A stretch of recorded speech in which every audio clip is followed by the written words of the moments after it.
Welcome to the Underground, the Steel City Underground, the black and gold standard for Pittsburgh Steelers coverage.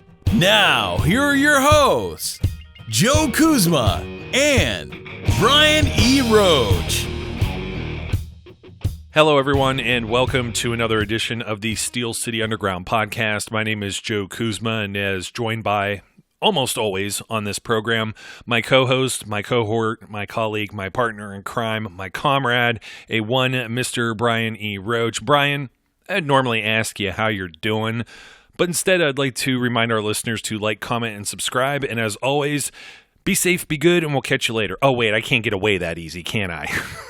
I guess not. Although I will say this, considering this is our third take at trying to start this, we're doing about as well as the people we're about to talk about. Oh man. Well, I'm fumbling and stumbling, and it's late, and several adult beverages later. Although I'm nowhere near at this point. I should have been really inebriated. That game should drive you to drink, even for the guys like yourself who don't drink. I'm sure you were tempted. If I had alcohol in the house, I might have imbibed a little bit of the bubbly, which that's a thing for some of my wrestling people out there. I had to mention that. So anyways, status quo. Steelers go to Foxborough, and we're almost wrong about everything we said. And James Conner only gets 10 carries for a whopping 21 yards, which is amazing because I think the Patriots themselves, let me see. I don't even know. I don't even want to look, to be completely honest. Just their averages on running the football. I mean, Rex Burkhead, 8 for 44, 5.5 yards. James White, 4 for 26, 6.5 on a carry. Sony Michel pretty much bottled up, though, 15 for 14. A little bit of that at the end was killing some clock. But for the most part, Julian Edelman gets a carry for 8 yards. Brandon Bolden gets one for 7 yards. These guys were getting chunks all day long. Although the only thing is there's some rough spots. I guess we may have underestimated just how sorely we may have missed Sean Davis. I'm not going to say he's the savior of the evening if he plays. It may have helped versus a first-time starter, a guy that, was sharing a number with someone in camp, as Chris Collinsworth referred to. They didn't even know that he was going to make the team. You get one guy, he had 38. He had Jalen Samuels' number, but on defense, he was sharing a split number, which is usually gloom and doom for anybody who enters camp like that. And he may have to go back to 38 now and go into witness protection for, this game. I think there were more positives on at least the defense. I didn't like the chunks at the beginning. It just made third down way too manageable and easy, whereas, the Steelers would shoot themselves in the foot. Not a whole lot of penalties, but still some self-defeating penalties. A lot of drives that went absolutely nowhere.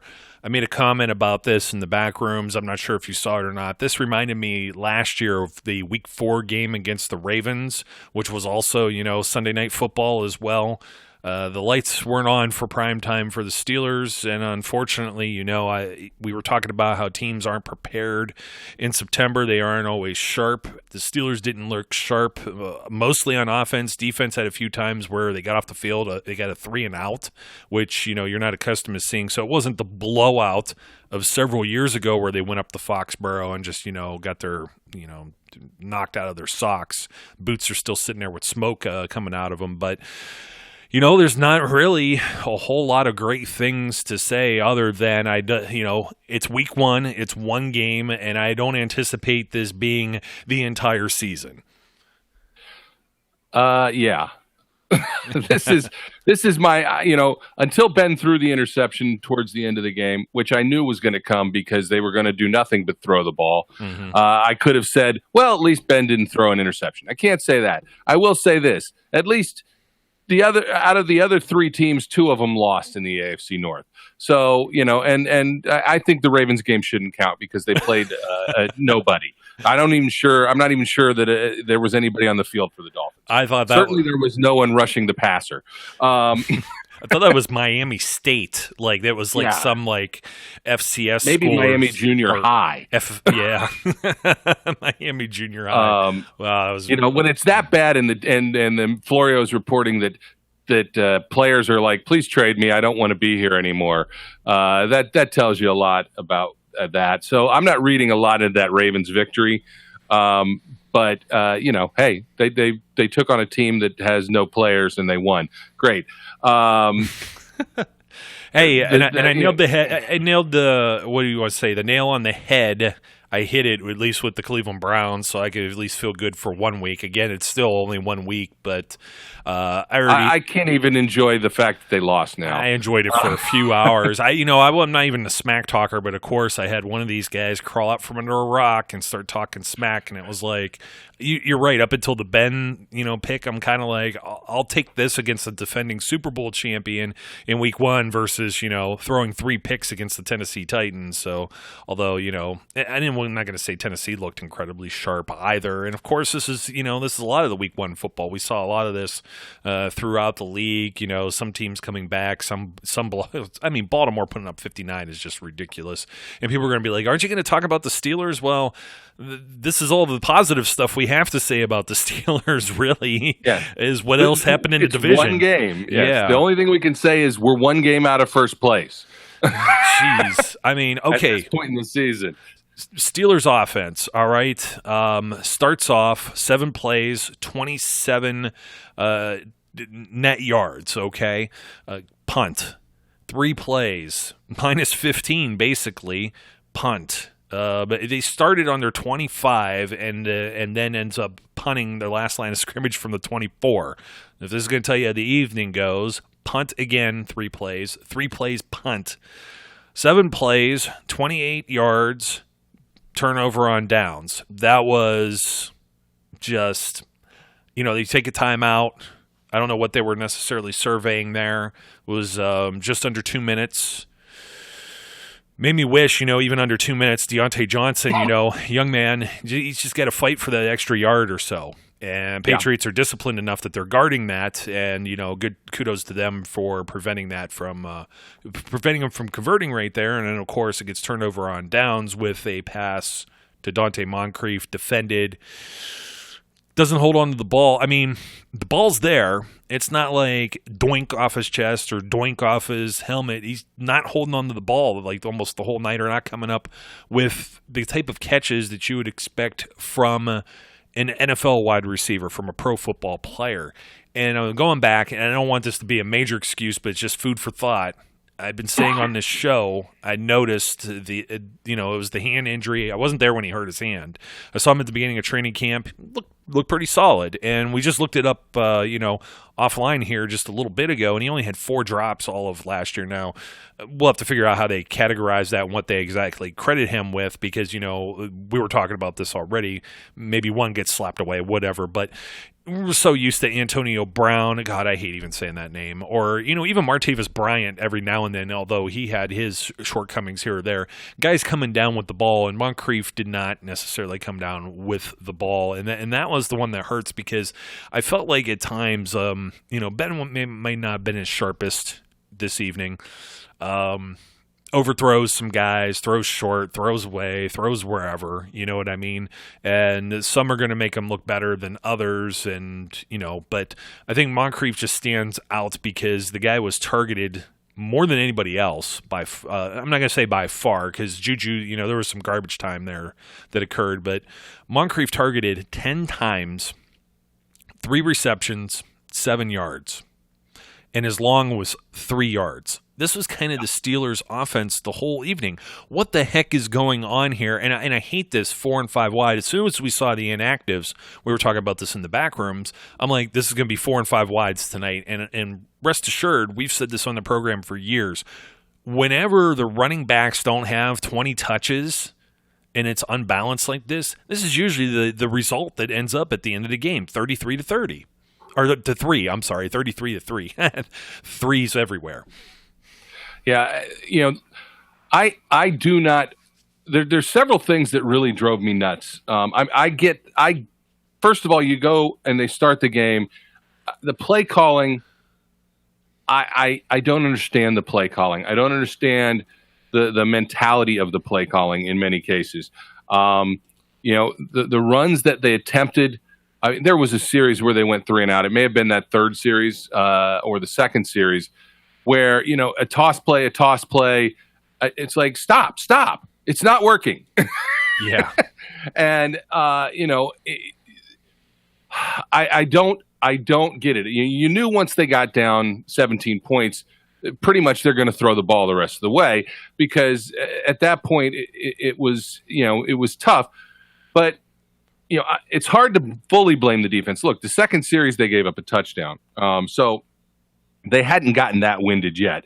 But when the offense is essentially having what they have, like, I don't know, 7 plays or 8 plays or 9 plays in the first half, it felt like nothing. And the defense is on the field the rest of the time. Of course, they're going to get worn out. There isn't any ifs, ands, or buts about it. They're going to get worn out, and they're going to get beat when they're playing somebody like the Patriots. And they did. You mentioned Sean Davis and Cam Kelly. This is what I will say about this. The one thing that Sean Davis, whether you liked him or disliked him last year, the one thing that he did pretty well was he generally never let people get behind him. Mm-hmm. And that didn't happen tonight. No. Didn't happen tonight. I don't know whether it's miscommunication, people expecting, coverage that wasn't there, misunderstandings, whatever it was. There were points in time where it just looked bad. I mean, I could go down a litany of the things I am disappointed in, but I don't want to bash them again. It's one game. Well, I do kind of want to bash them. I'm annoyed, and I'm struggling. I'm struggling, Joseph. Well, I'm struggling not to throw the potty language out. Yeah, wait a minute. Should we put up a disclaimer? I said we should almost have a parental guidance warning. Look, from this point out, no, we can't. Something could happen. It's labeled for clean language. Don't make me have to beep things out and censor it. I'm not. I'm gonna do my best. But let's call it a poop show. How about that? This was a poop show for many aspects of it. I want to single one thing out that's really bugging me, and it remains bugging me, because the Steelers are 3rd and 1 at the goal. 3rd and 1 at the goal. I'm third and goal from the 1 yard line. 2 shots. They have 2 shots to score a touchdown. The first one is a ridiculous fade where they're out of sync. I don't think Ben put the ball where he didn't want to put it. I just don't think Moncrief ran a very good pattern. It was bad. It looked ugly. It looked completely out of sync. First of all, don't we have a fullback on our team? I think we do. If he played one snap, I would be shocked. I didn't see him out there the entire night. He might have played special teams, but we have a fullback on our team. A fullback who at one point was in the Pro Bowl. I think, when you're at the 1 yard line and you have a good offensive line, maybe you try and run the ball in. I don't know.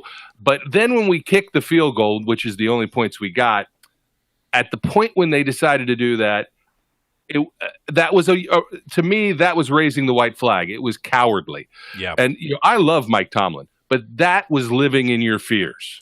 That was living in their fears for sure. The 4th down punt, I get. You didn't want to give the Patriots anything else to chew on. It was almost like, like the Chiefs or the Jaguars or somebody like that. He's seen that before, where he's gone for it on 4th down, they blow it completely, and then the other team gets an easy 3 because of the field position they start with.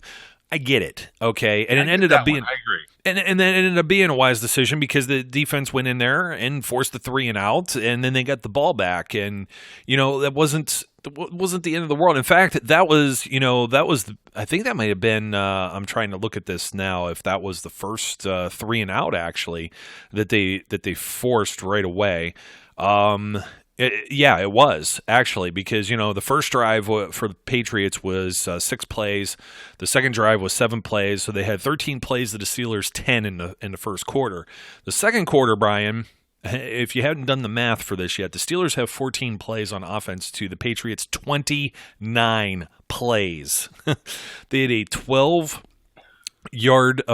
play drive of 55 yards, a 6-play drive of 80, and an 8-play drive of 30. And that was with that 3 for 3 that was just sandwiched there in the middle, and only a 48 seconds time of possession, which was a good job by the defense. And I thought the defense, they forced a punt first possession. You know what I mean? They had some cojones. They deferred. That's the Belichick move, is to defer. You didn't give the offense the ball first in the boneheaded thing and let them go 3 and out and shoot themselves in the foot and let the Patriots get the ball at the beginning of the second half like they like to do. No, he put his defense out there, and I got to say for Mike Tomlin, I got to give him credit for that because they did their job there. Okay, 6 plays, big deal. It was 15 total, net yards out of the whole thing, and it ended up punting the ball. And that should have put your team in a nice position there, and it really didn't. And then it started to roll from there. You know what I mean? There was a touchdown, and then the defense kind of does their job again at the tail end.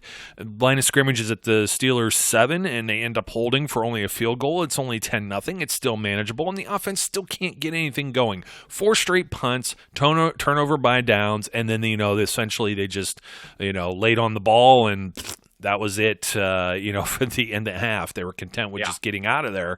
I mean, it was just, that sucks. I mean, the time of possession was nil. That whole second quarter just kind of spoiled the whole thing. There was 16 points or 13 points just there that added on to the totals there, and it's just.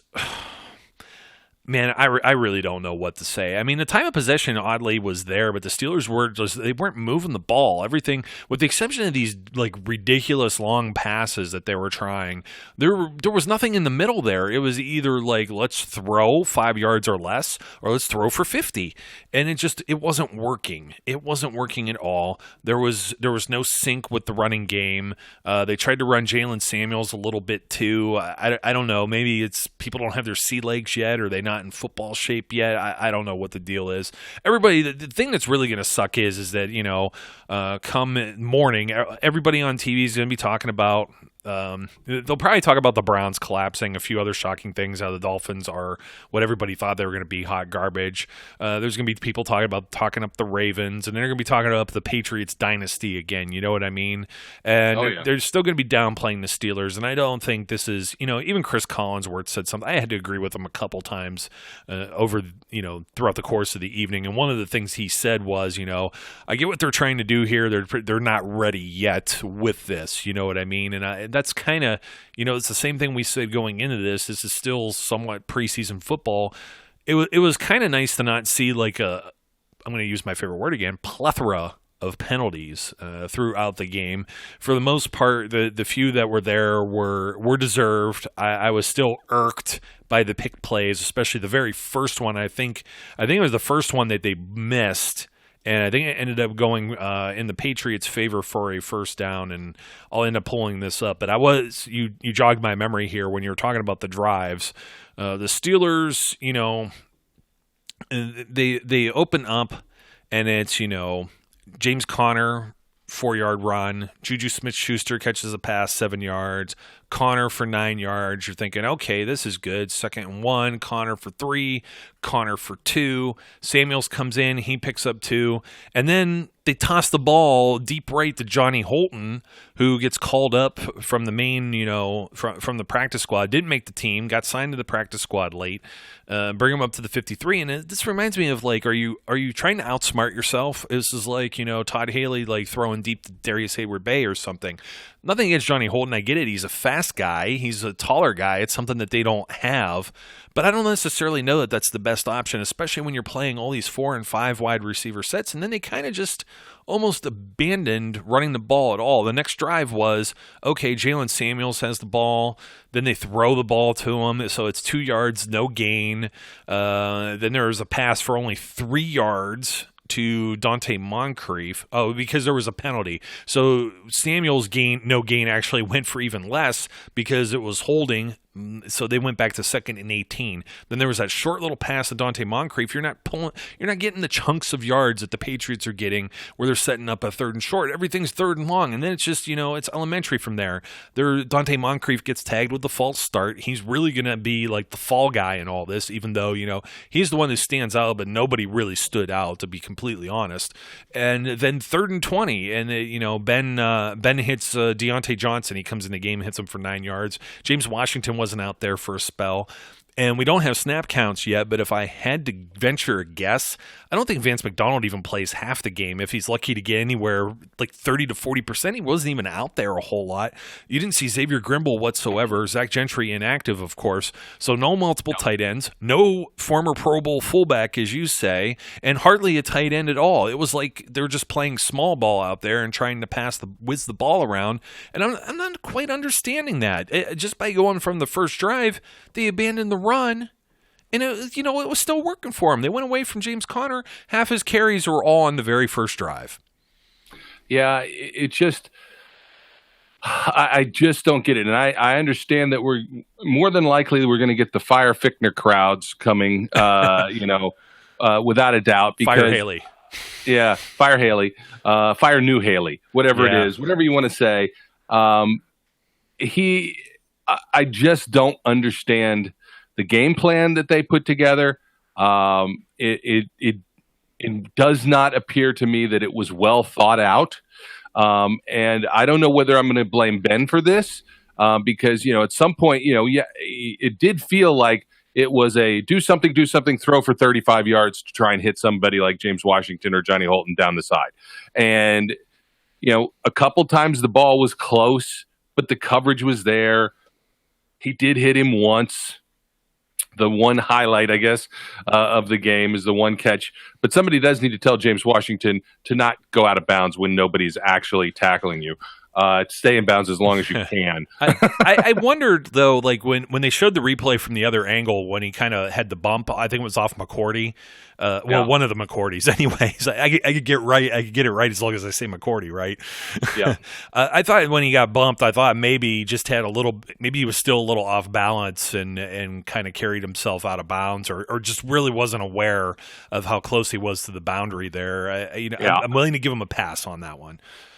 Yeah, and I mean, I will say that they planned well. They, look, T.J. Watt terrorized them the last game. They made sure T.J. Watt wasn't going to be able to terrorize them this game. They put so much help on T.J. Watt that one of the two biggest disappointments in this game is the fact that the defensive line simply did not take advantage of a rookie starting left tackle who is playing in his first NFL game and ended up looking like a Pro Bowler, and a guy who's played 5 starts starting at center, who also, for the most part, took care of Jay Wobble the entire game. The defensive line, they had some good moments. Stephon Tuitt had some good moments. Cam Hayward had a couple good moments. Even Javon Hargrave had a couple good moments, but they were just not getting pressure consistently throughout the game. And, when I get it, Tom Brady gets rid of the ball quick, but you still have to try and push him off his mark, and they just couldn't do it. And that was incredibly disheartening to see. But, the Patriots, look, the Patriots had a good game plan. They took what worked that didn't work against the Steelers last time around, and they changed it. And they guarded against what the Steelers did well against them last time around. And the Steelers did not look prepared for this game, or whatever plan they had looked like it was, concocted after a night of smoking too much weed. I don't know. Yeah, I'm going to go back to a few of these drives here. No, I was trying to find the one where I thought it was, I think it was 3rd and 5, and I think it was this one play. Yeah, it kind of made sense here. I was really yelling about the pick plays, and it was the second New England Patriots drive. So an incomplete pass. Brady had a short little pass, another incomplete. Then there was a penalty, and it's 1st and 10, and they allow James White to pick up 8 yards right out the gate, and he's tackled by Barron and Bush. And by any means, why are we giving up 8 yards on 1st and 20? And then James White again picks up 7 more yards on 2nd down, just running the football. This is James White, by the way. Capable running back, but that isn't really his forte. He's kind of a utility guy, you know what I mean? Tom Brady then throws the Phil Dorsett, And that was covered by Joe Hayden. That was for 8 yards. But I want to say that's the one where Bush was coming across and runs right into somebody, and there was no flag. And I'm screaming at my TV because then they get off the field there. But instead, something else happens there. So, you know what? It was a little earlier on the drive. I'm sorry. That was right out the gate there with, I think, Rex Burkhead. And then it was when they tried to throw it to Edelman right after that. And then that was where the 1st and 20 was, and they should have been able to bottle this up. But even so, there was like 2-3 plays in a row like that, and it's like, okay, you made contact, you didn't do this. Deontay Johnson got caught with one, which I thought was pretty plain as day. You can't claim it's an accident. These are pro football players. There's hardly, you know what I mean? They're coached very well by guys who've been coaching for a very long time and get paid a lot of money. Everybody gets paid a lot of money to know what they're doing out there. So as you get to a higher level of football, the less chance of an accident, especially with players. He doesn't disguise it very well. Players that have been around for a while, even a rookie in this case, he doesn't disguise it whatsoever. And I was annoyed with that, and that ends up being the drive that ends up being 7-0 and really starts this off. So after I already talked about those drives, now the Patriots up 10-0. A little bit later, you're in the second quarter. Ben Roethlisberger comes out. He throws to Ryan Switzer for 8 yards. Throws to Ryan Switzer again for 1 yard. I mean, a real variety here, Brian. So 3rd and 1, James Conner up the middle for no gain. And they measure, and it's, like an eyelash too short. And this is the one where we're saying, okay, Tomlin maybe made the right decision here, punting it away because you had it on your own 30. It was an eyelash. Where was the hurry-up offense tonight? There was no sense of urgency. Even the one 4th down that they went for, I thought Ben held on to the ball like too long. Like I thought it was like telegraphed where it was going.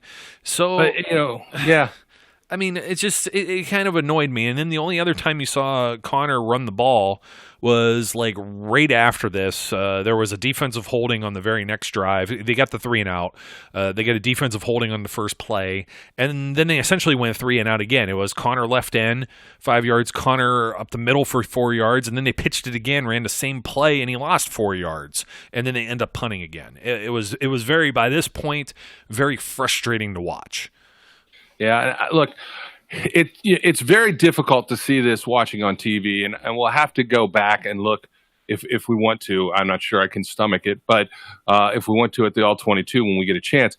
Ben was looking downfield all over the place, and when, like you said, he held the ball a couple times, and I honestly think it's because there literally was no one open. Yeah. That's one of the biggest problems. I get that and we talked about this in the pregame, that the Patriots have good cornerbacks. I get that. But you kind of expect if they're going to single cover everybody, somebody has to come open eventually. And whether it was the scheme that they decided to use, whether they should have done something, get Vance McDonald involved much earlier. I think he got 2 catches like at the end of the game, and he hadn't hardly been targeted until then. Meaningless catches at a point in time where the game was far out of reach. Mm-hmm. And I don't even know we saw his number flash anywhere up to that Not point. even on the sky cam. Yeah. And it just was a really, really poor performance. I'm gonna console everyone by saying it is only one game. I watched the Bengals Seattle game, the most of that Bengals Seattle game, and Seattle doesn't terrify me. No. Although I will say this: DK Metcalf is a grown ass man. I saw that too. He ripped that ball like out of the sky, man. That was crazy. Yeah. That man is a grown ass man. And I'm sorry we don't have him, but I get it. I'm not terrified of the upcoming games, but man, they got to work on some stuff. And the worst part of it, and I know you were shouting about this, about everybody else was shouting about this from midway through the fourth quarter. Get them out. It's so early, yeah. I don't get it, man. It's like, and in fact, many of the beat writers that were there said Mason Rudolph was warming up and he had his helmet. Warming up ready, yeah. And I get Ben doesn't want to come out of the game, but you know what? At some point in time, look, I know for sure Pouncey has an injury. I think that Joe Hayden got dinged up. Juju got dinged up. TJ got dinged up with a hip. You're talking about, that's a big core part of both your offense and your defense. And without those guys, oh, yeah, we're looking at trouble. This is – they got to figure some stuff out. There's no doubt about it. It's time to, go back to the old chalkboard and say, you know what? As I said, that was just a dumpster fire, a gigantic poop show. Let's throw all that out and figure out something else because that didn't work. Well, maybe they're ahead of the curve. This isn't the usual week 3 collapse that we see early on in the season, or like it's the game 1 collapse, right? And then they'll get better after this one. Well, I mean, the Bears, the Eagles, I guess the Chiefs was week 2, last season, and of course against the Ravens too. Then they eventually turn it around, and then they just went into crapper completely. Any variety of things that end up happening, and there isn't anything in this game that I could honestly say if this goes different, then this game goes different, because it was just so one-sided. And I mean, it's just, and everybody's going to talk up, they're the class of this, and now they're getting Antonio Brown, and they're going to be even better. Wait and see on that, seriously. And didn't we call that too? I know everybody in the world did, so I'm not trying to sound original here, but I said on the last podcast, I said that would be the most Patriots thing ever to get a 1-year rental on this guy. And lo and behold, 1-year deal, less money than he was making at either of his previous. The Steelers, I think, had him on tabs for about $16 million, and I think the Raiders were 16, 17, and he's got 15, but only like 9 or 10 of it's guaranteed to begin with. It's like, so is it money? Who knows? You don't know any of his motivation. And I think Belichick still got his hands full there, with the exception of, you look at their schedule, and of course most of it's the AFC East anyways, so blah. Yeah, I got to say something about this. Go ahead. Tony Dungy pretty much said this perfectly in the sense of saying, it's shameful. I'm sorry. It's shameful that Antonio Brown was signed by anybody. Because you are rewarding bad behavior, and it is a statement not just on where this National Football League and at what price victory it exists, but on top of that, just where their culture is, that people are touting this bad behavior as he gamed the system. No, this is below. This is where the potty mouth is going to just fly out, and I'm going to have to control it because. It's sad. It is absolutely sad that this infantile behavior and choice of how to pout and throw a fit until somebody throws you out. Look, I'm going to place as much of this on the Raiders. The Raiders should have given him a daggone 5-day letter and forced him not to play the rest of the year. That's what they should have done, as opposed to releasing him. You know what? Go ahead and do that.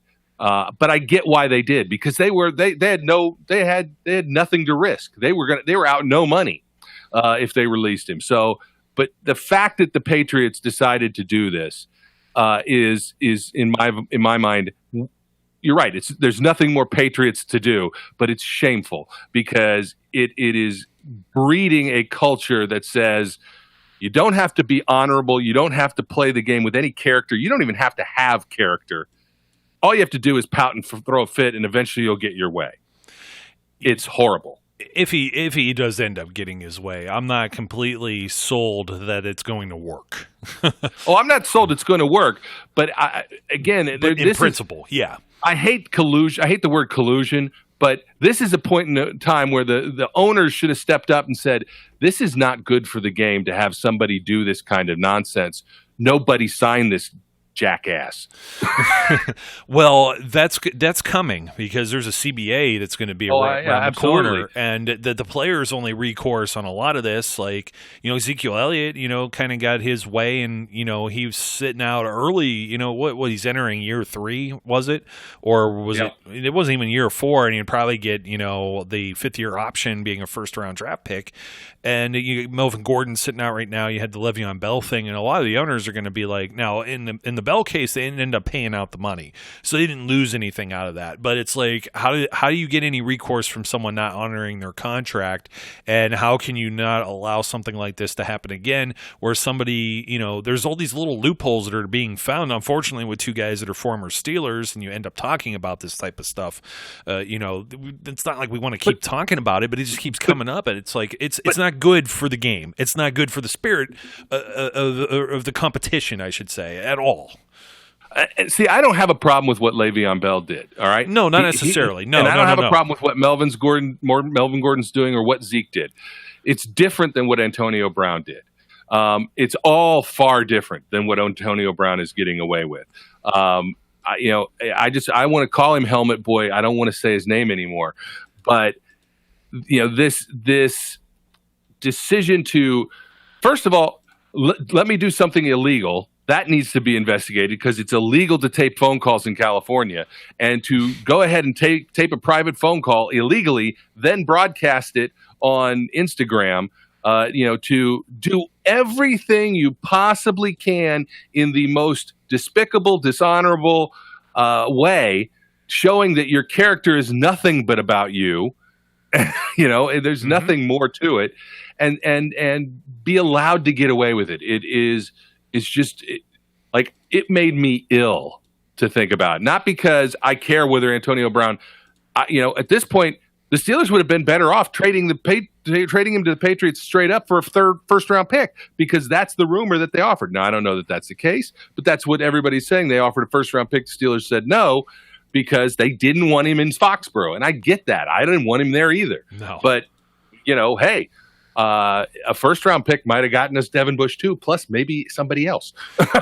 Yeah, you never know what they would have ended up trading, or if they trade. I doubt they would have traded both ones, but it's all valid points, and it's like, I guess I don't know what else to really say about it, Brian. I don't like it. Nobody likes it. You know what I mean? And it's not like we're crying about it or anything like that. It's like it's done. And absolutely, yeah. But it's not crying. Because, like I said, yeah. I'm sorry. No, it's like I said, it's not crying. Yeah, I'm quite content that Antonio Brown is no longer on the Steelers. I'm still happy about that. Okay, literally, I am happy about that. What I'm not happy about is this choice to say, first of all, for any player that's out there to laud him as a genius and someone who knows how to game the system. Gaming the system is not a good thing. People go to jail for gaming systems. Yeah. It's not something you should aspire to. And this is not the kind of thing we want to put out there and say, hey, kids, look at what you can do if you just act like a complete jerk, and you'll get rewarded for it. That's what bothers me. It's not even that he ended up in Foxborough. It's the way all of this went out and the fact that it's being rewarded. That's what's bothering. Well, it does bother me. He ended up in Foxborough because it feels like cheating. And the reason this all came up when we end up talking about him is because what I was trying to say was everyone's going to say just how much better the Patriots are going to be with this guy. And I don't know necessarily. He may disrupt things, and I'm not ready to go there yet. Just based on what they did against the Steelers defense had some bright spots here or there in the game. I know you don't get to Brady. You don't get to him much often, period. You know what I mean? And to force him to turn the ball over or anything else is quite rare. The Patriots play calling on offense was pretty much spot on, and not only was it spot on, but they executed almost flawlessly. And when you're on all cylinders like that, there's not a whole lot that you could do. The deck is really stacked against you. I think the Steelers, there's enough there that there's some promise. Again, Devin Bush starting his first game, Cam Kelly, an AAF guy that's, playing safety there. Not trying to make any excuses. They still got some 3-and-outs. I think if the offense would have done anything, like had one or two meaningful drives that even ended in field goals and took up 5 or 6 minutes. That's 5 or 6 minutes the Patriots don't have the ball, and maybe they don't end up at 33 points. And that's exactly in my pregame why I thought 20 or less. Even if the Steelers lost, I was really thinking somewhere like 21 or 22 to, 13, 14, if it would have been that way. And I know that sounds like backpedaling, but it's just the way that, it's just the way I would feel if it were to go the other way. I didn't think it was going to go the other way. I thought the Steelers were prepared for once. And they really weren't in many aspects, especially offense. I think Ben was out of sync a lot. I was joking that he thought Ryan Switzer was 6'3" on one pass. There was some in the dirt to James Washington. That's another reason why the Moncrief one that goes in the corner, I have no idea whose fault that is. Collinsworth saying whatever with James Washington. I don't think that ball's put anywhere, wherever. Did he run the wrong route? Possibly, quite possibly. But, Ben wasn't exactly on fire the whole night. And there was a couple, I just closed the window, but there was somewhere. Maybe I still have it here. Here it is. Down 17-0. They get the ball on the 25. There was a touchback, right? Yep. Ben Roethlisberger, pass incomplete deep left, Dante Moncrief. Pass incomplete deep right, Dante Moncrief. Pass short middle, Juju Smith-Schuster, 19 yards, first down. Pass short left, Ryan Switzer, 1 yard. Pass incomplete deep right, James Washington. Pass short right, Deontay Johnson, 8 yards, 2-minute warning, and then the incomplete pass, the one that Moncrief didn't hold on to. These aren't high percentage plays that convert. Just tossing stuff down the field. These are prayers. You got to have more of a semblance of offense there. We didn't even get into the second half yet. I don't even think I want to. I was disgusted. You get the ball back, and they kick a field goal, and they get on the board. And at least it's something. It's 20-3, and that's all the more something we got for the rest of the evening, pretty much. Everything else was just kind of a sloppy mess. It was all this stuff that went for, a clip here or a clip there, and it's just, okay, there was a penalty on someone, they got a first down here, yay, you know what I mean? Because it was like 1st and 20 on this one, and then it was defensive offside and automatic first down, but then it was 1st and 15, but, it was a first down at least. It's just a replay first down or whatever the heck it was. And it's just kind of like, okay, you get 5 yards there, yippee skippy, you know what I mean? I don't know what else to say. It's like when you get, again, you said it with Rosie Nix, but James Conner, Pro Bowl running back, and this guy's not doing anything. I could see if they're like closing down or trying to double Juju Smith-Schuster, and I don't think they were effectively doing that from the beginning. I don't know if there was just some panic or what, but you have how many Pro Bowl guys on the offensive line? They're there right on the goal line. I'm just like, impose your will. I'm like begging for it. And they just did not impose that will. And then it was just the chess match on the defensive side of the ball. This is the same thing the Patriots did, with the Rams before with Mark Barron, in the Super Bowl and stuff. And they shut the Rams offense down too. And I don't know, maybe they just game plan better than everybody. And we should all just pack it up. Instead of calling Cleveland the Super Bowl champions in the preseason, we could just give it back to the Patriots and just, call it a day. Their odds just went in their favor now too with, Helmet Boy or whatever we're going to call him now. I was wondering if he's going to show up, if he's bringing the helmet to Tom Brady's house, by the way. I don't know. I maybe he will. Maybe I don't know. I don't know. I just I can't even. I guess he's just going to hug Tom Brady. He'll probably try and slip into bed between him and Giselle. I don't know. It's like, can I just sleep here tonight? Thank you. I'm so happy to have my favorite quarterback. Whatever. I don't know. That's coming, by the way, just the same way Emmanuel Sanders did it with Peyton Manning. You know it's coming. Oh, absolutely. It's this is going to be this is in many ways, regardless of what the Steelers do, this is still going to be a difficult season. Just having to deal with the noise, and it's going to be hard to shut it out, as the mantra goes, shut out the noise. Hopefully they can, but it'll be tougher for us. Yeah, I hear you on that. Well, I mean, first week, that's about the only thing we could say with this. Maybe a little more balance. We got to see more. I think they get Seattle. Seattle's coming in West Coast, 1:00 game. They looked down at times. I mean, they made Andy Dalton look like, like an MVP candidate, and John Ross look like, Jerry Rice out there today. Yep. So not to say, week one jitters with them too, but it does at least favor the Steelers, at least being at home. that's going to help. They're not going to be stuck in prime time with all the Super Bowl hoopla and stuff too. I still don't think the stage was too large. I just think whatever they came out with for game script was not the right plan. It was trash. And it was a trash plan. And I think once again they get in a hole and panicked. And when you deviate from that, I would have stuck maybe with running the football and maybe a couple of other things maybe they could do differently there. I get it. Dante Moncrief maybe hold on to the ball. Deontay Johnson had one go down too. I think Washington had one similar too. It's like so everybody's got to step up. But not having Vance McDonald involved in this game plan or anybody in the jumbo set. I mean, we were talking about how large of a human being actually trimmed it down and now, so even more of a freak of an athlete. Zach Banner is not involved at all as an extra tackle or whatever be the case. It's like, what do they think? Are they putting things? Oh, we're going to put things on film that they're going to see and use against us in the playoffs. Are they thinking that far ahead? Like, I don't understand. It seems so bizarre to me, just the entire thing. And I just don't think it's winning football. You know what it reminds me of? It reminds me of Bruce Arians getting shipped out of town when he was doing all this 4 and 5 wide receiver stuff, and they were putting up like 13 points, and they were lucky the defense had greats like Harrison and Troy Polamalu and guys like that could turn the ball over and get everything turned in your favor, and then whoever it was, like Jeff Reed or Sean Sweesham or whatever, putting it through the uprights, and then you're winning games by close margins, and this isn't it. This is not it, and I just think maybe the criticism will be there. All the Monday morning people will go back, look at this, and say, how on earth did James Conner only have 10 carries for 21 yards, 2.1 average, a 5-yard long. So even if you knock that 5 yards out, 9 carries for 16 yards it's not even 2 a carry. It's not acceptable, especially with this offensive line. Yeah, I don't think we can say it enough. Whatever game plan they came up with was not a good game plan.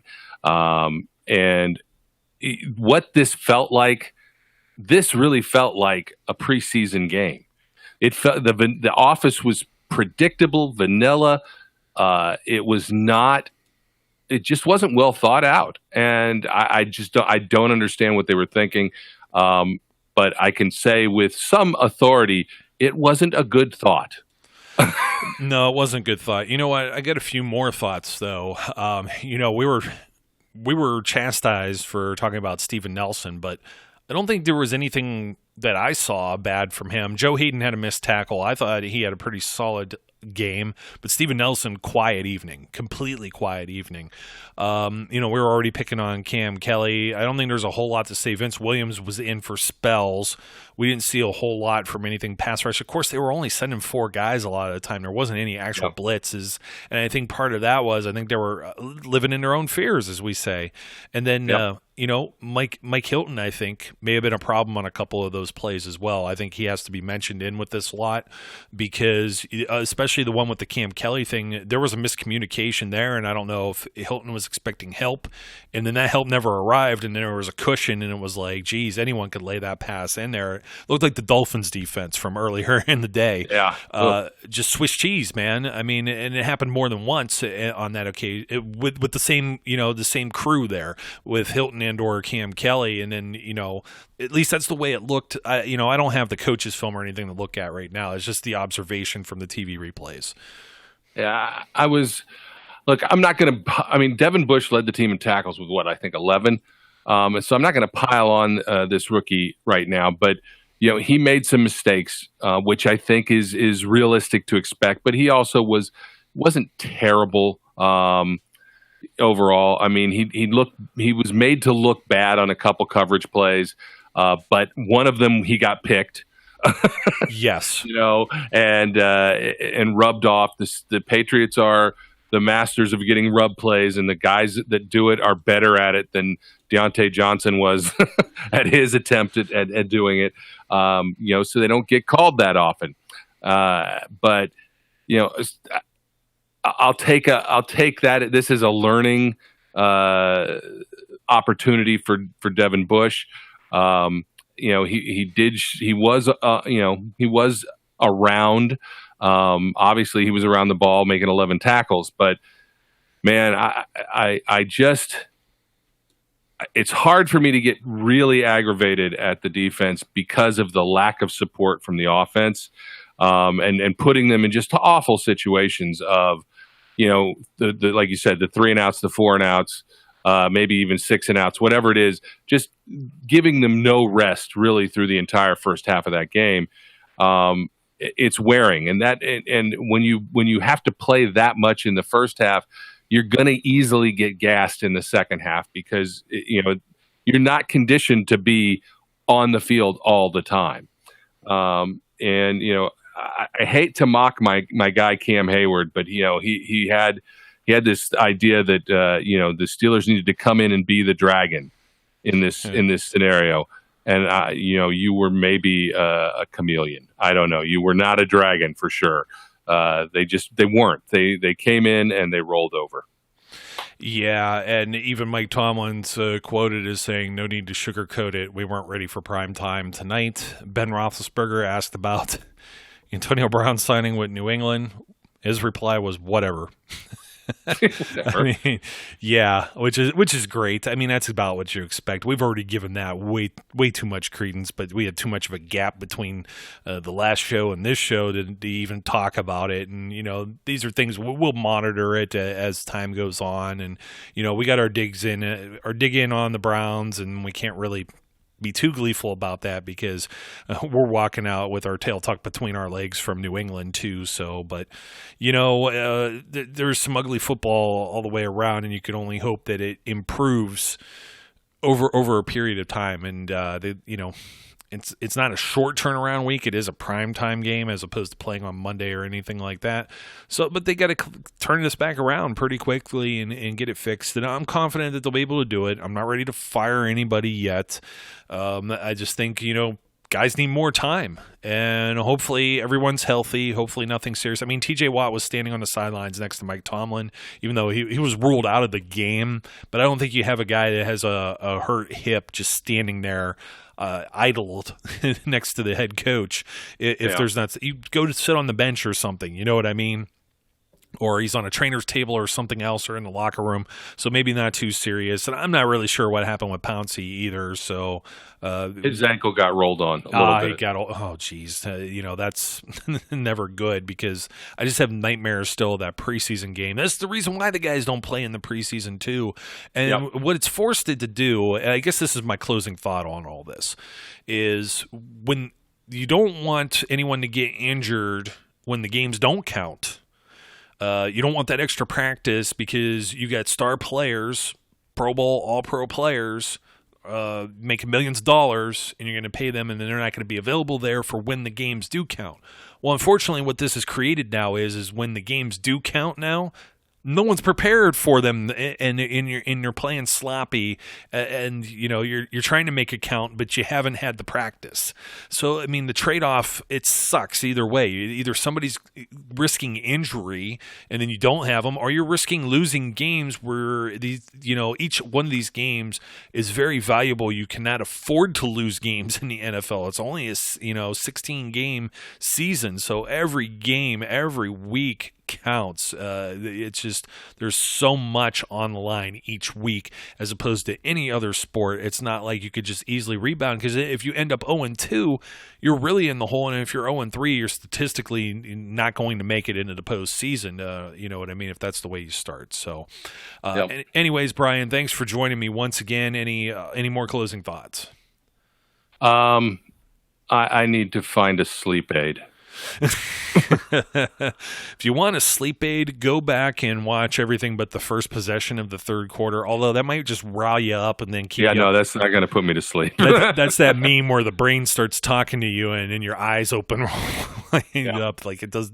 Why can't I just sleep? And I'm still going to be pretty amped up, even though I'm exhausted. I'm still probably going to be amped up here for a little bit longer because Man, I'll tell you what. I had to tell everyone in the back rooms too. Don't take anything personally that I'm saying tonight, because my frustration is not towards you necessarily. This is just frustration in general. I'm really annoyed. I was annoyed from the very beginning with the jump around and Gronk jumping around and everything else, and it's just vomit. And it's like, if you wanted to add any more to the quote poop show, that would add to it. The just ogling over, the Patriots' perfection as usual as the Steelers lay an egg. Yeah, that's about all I got. I am not thrilled. Hey, there you go. There's a hot take. Not thrilled with this game, but let's just hope that they can get this ship righted quickly, because as you said, dropping another game is tough. Dropping a third, if this is going to be, an extended preseason, extra preseason set, it could be, catastrophic. So we'll see what happens next week, and hope that they're in a better position when Seattle comes to town, and that, as you said, knock on wood, nobody's really hurt. Yeah, I was just looking at some Twitter comments real quick too, and just everything is just like nothing positive to say, nothing positive to say, nothing positive to say. A lot of swearing, lots of more swearing. It's just, blah, blah, blah, blah, blah, blah, trash. Oh, injury report. Here we go. Pouncey, we said ankle, TJ Watt hip, Joe Hayden with the shoulder, and Juju with the toe. Huh? I know Joe Hayden came out and maybe came back in, so hopefully I hope he doesn't turn into Glass Joe here for 2019. But other than that, folks, I think we're going to call it a night. Thanks once again for listening to us. I think you'll agree with most of it. I know sometimes we're sunshine and rainbows. I mean, again, it's like I'm just trying to take this with a grain of salt. Knowing the team you're already up against, you don't always feel great about playing them. It's not going to feel any better if they end up playing them in the postseason anyways, if they get that far. It's just always going to be, the chip on their shoulder, and I don't know what else you do with that. So, Brian, thanks once again for joining me, and to our listeners out there, thanks for tuning in. As always, don't forget to like, comment, and subscribe, and we encourage all of you to be safe, be good, and we'll catch you later. We would like to thank you for listening and remind our listeners to follow us on social media and our website, www.steelcityunderground.com.